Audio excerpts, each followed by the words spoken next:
I had a great conversation today with one of my clients, Kevin, and we were talking about how the Garmin Dashboard sometimes will give you information that doesn't really make sense.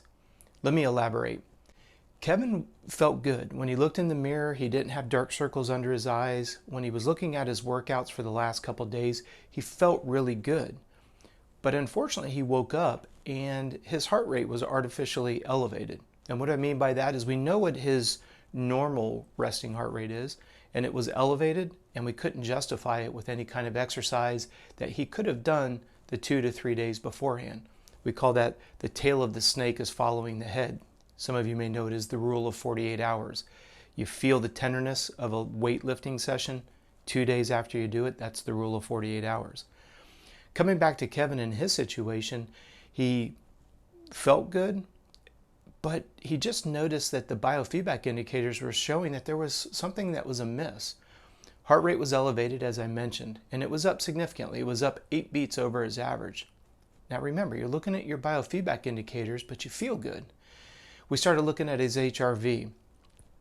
Big percentage of difference. We call it a delta of change.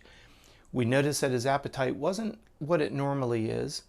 We also noticed that his body battery wasn't bouncing back to what it normally does as well. Now, stop and think about this. If you've been wearing the Garmin and using the Garmin platform for any extended period of time, one of the most valuable things that Garmin provides for you is the ability to compare today to the history of yourself. So when you do any type of exercise, you know the duration and the intensity, you know what kind of impact that has on your body. Well, you can historically start to compare how is your body responding. With my clients, we always make sure that over the course of 6 to 8 weeks, similar workouts, you're seeing faster times at a lower heart rate. You're seeing that the body's able to bounce back from that from a recovery standpoint. That's how we get incremental improvements.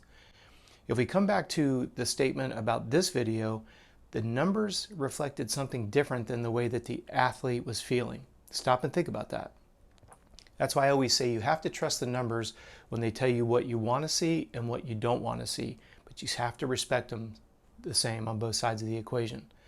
So in this case, what happened was we saw the elevated heart rate, we saw the body battery not bouncing back, we noticed that the appetite wasn't as high as it normally is, we noticed that there was interruptions in the sleep quality, quantity, and restlessness. These are all reports that are on your sleep Garmin dashboard.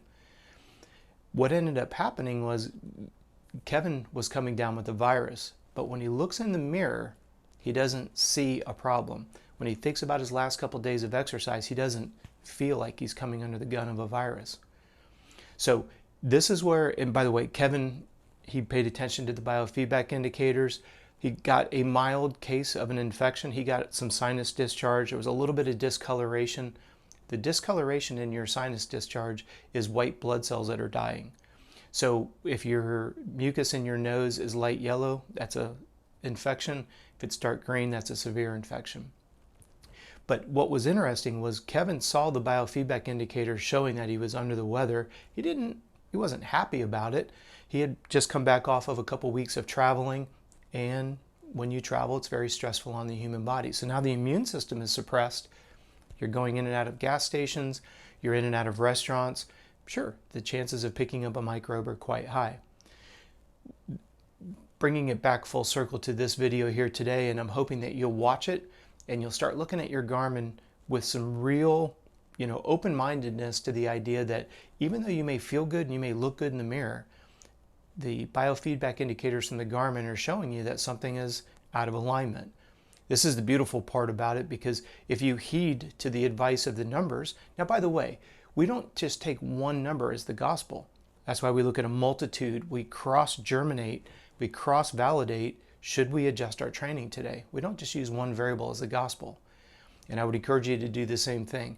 Use the collection of data as a benchmark, and even though you may feel good and you may look good, let the numbers kind of guide your efforts.